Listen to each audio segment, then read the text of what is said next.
Alright, so I'm making a short video here to showcase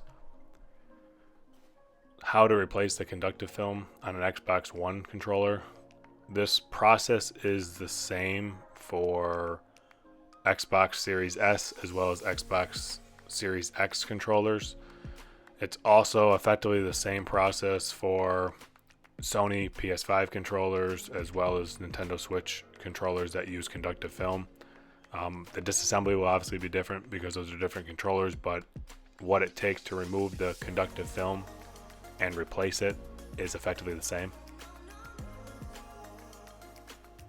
So the first thing you want to do is grab a pair of tweezers and you want to get underneath the edge of the conductive film. So the adhesive used on these is pretty strong. It's going to take some force to remove this. If you're having difficulty, you can use some isopropyl alcohol and soak it in there. It will loosen the adhesive up.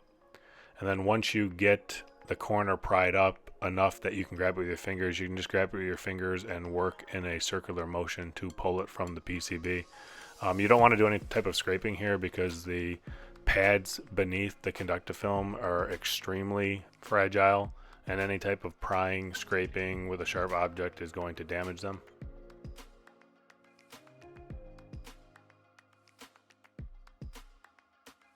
Once you remove the old conductive pad, I recommend cleaning the surface with some isopropyl alcohol and the Q-tip, and that's what you're going to see me do here. There usually isn't a whole lot of gunk or debris underneath these because the adhesive is so strong and it prevents anything from getting in there.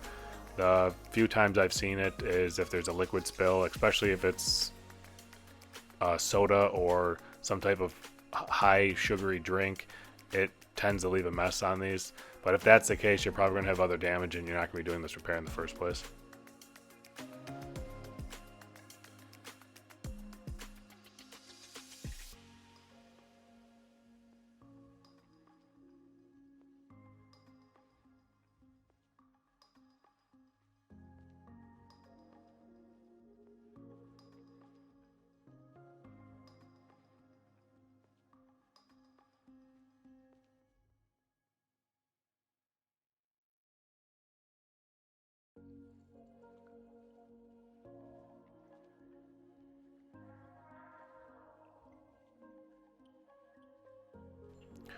Once the PCB has been cleaned with isopropyl alcohol, you can go ahead and grab the new conductive film.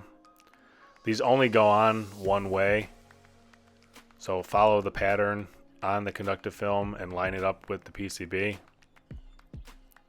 I recommend lining up the square corner that's on the right hand side here and going from there. You need to make certain that the buttons actually line up with the pad on the PCB, otherwise when you go to push the button it's not going to make proper contact and it's not going to register that the button's being pressed. So take your time and do this. Once you have it lined up, you can go ahead and push it in place. So you want to go around the pad and make sure that it's fully adhered to the PCB, and then I recommend gently pushing each button down and making sure that it clicks. It'll look like this. As you can see, I'm doing that right now with my finger.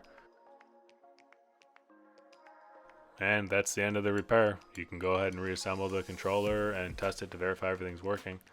If you're doing this type of repair and you need some assistance or you have some questions, you can find me at tzerf.com. I'll put the link in the description. Feel free to come make a post.